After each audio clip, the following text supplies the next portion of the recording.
Did I make money or lose money? We'll worry about the amount later, but let's first figure out, did I make money or lose money?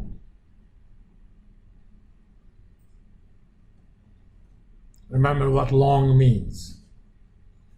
Long means you benefit from the increase in the price. So did I make money or lose money? You don't have to just mouth it. You can actually say it. It's not illegal to say it loud. Anyone? It's okay to be wrong. Don't be afraid to be wrong. You made money. Why did I make money? You said that long contracts are just like the end result of money, right? Long contracts make money if the price goes up. So Complete your thought. I know what you think in your head, but I just want you to yeah. verbalize that. Okay, so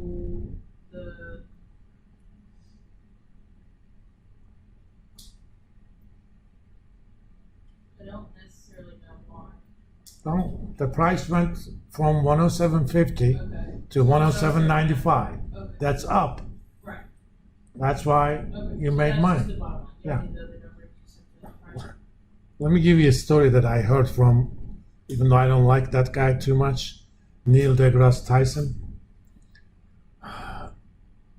The CEO interviews two people for a job, okay?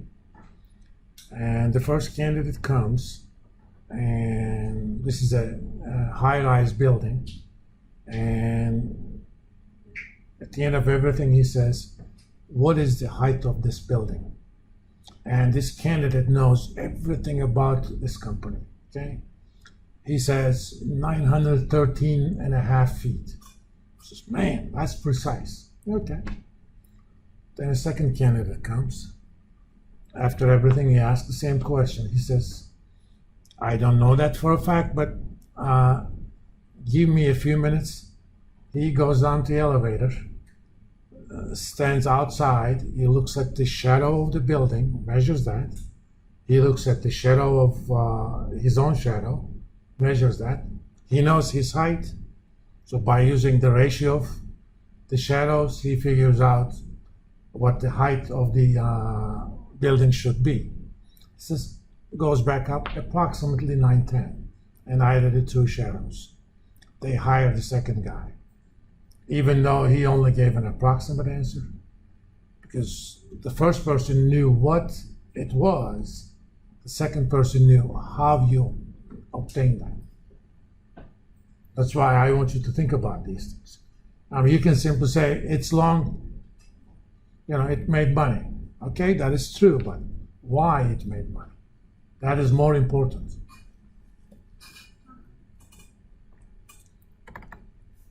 And the fourth digit after the decimal is called a tick, okay?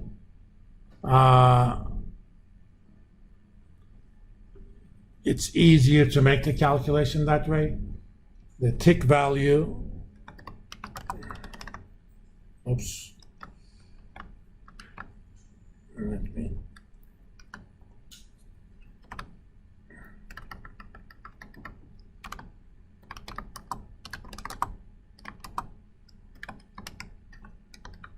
$12.50 per contract.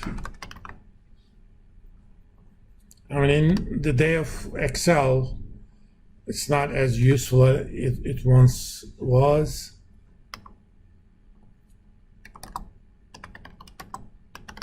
Price changed by 45 ticks.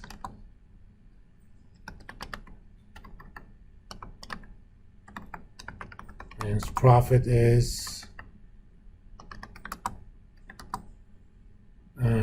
number of contracts.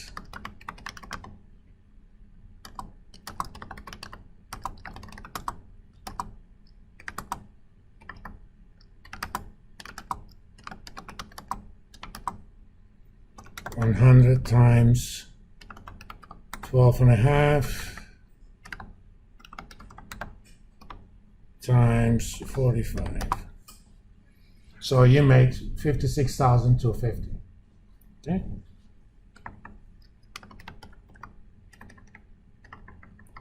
So at the end of the day, exchange settles it.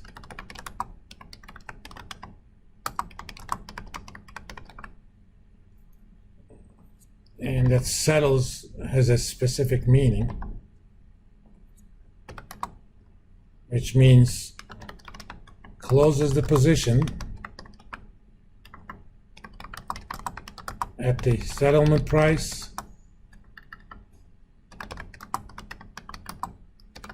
which is 107.95, allocates profit loss, which we generically call P&L, to the margin account, and reopens it at the settlement price.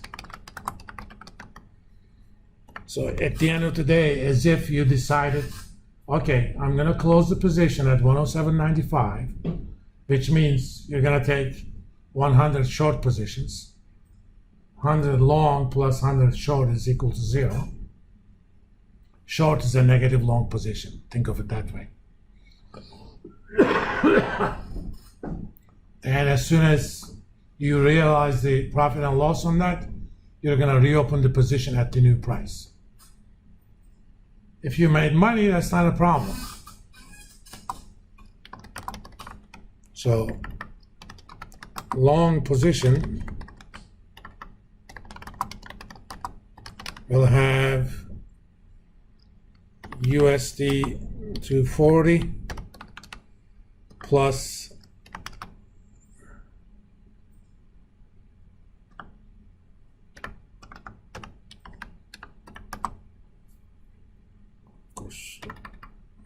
OneNote doesn't know anything about USD.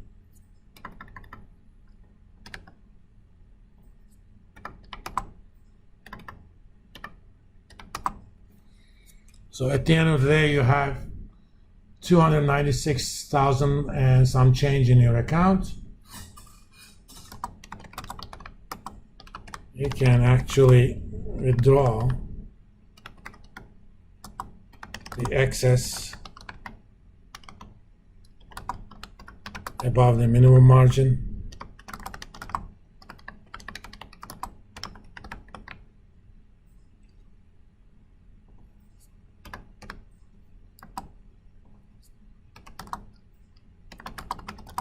In any case, you will be paid Fed funds rate as interest rate on any margin account balances.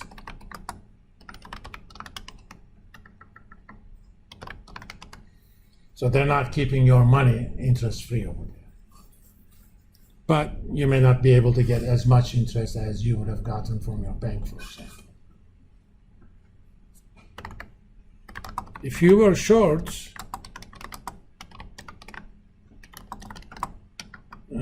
you would have lost money. Of course, it's the mirror image, 56 to 50. And your margin account will be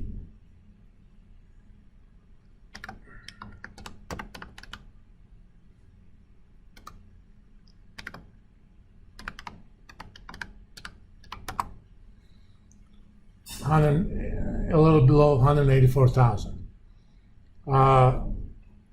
It varies from bank to bank, but there is always, or broker to broker, a so-called maintenance margin. If your margin account goes below that per contract, you're going to get a margin call. You may get a margin call.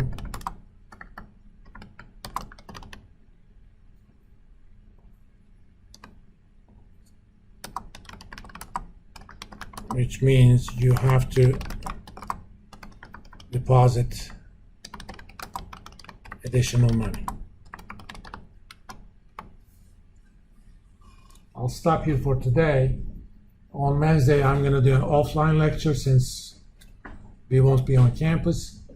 I'm going to kind of show you guys how you can use futures contracts to hedge the risk of an existing position or speculate on the direction of the exchange rates. And we'll go through all the details. Next Monday, we'll also briefly see how we can use options. Then you guys will have a homework assignment based on those.